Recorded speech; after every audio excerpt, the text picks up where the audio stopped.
এবার আর সাকিবের নাক গলানো চলবে না। সেই ওয়ানডে বিশ্বকাপের আগে সাকিবের সাথে দ্বন্দ্ব বাঁধে তামিমের, যার কারণে রাগের মাথায় দিয়ে বসেন অবসর। কিন্তু শেখ হাসিনার অনুরোধে ফের অবসর ভেঙে জাতীয় দলে ফেরার ইঙ্গিত দিলেও পরবর্তীতে জাতীয় দলে ফেরা হয়নি।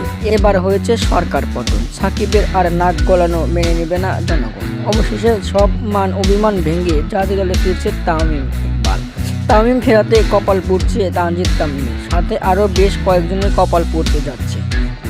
তামিম পুরোপুরি ফিট হতে প্রস্তুতি শুরু করে দিয়েছেন, করেছেন অনুশীলন।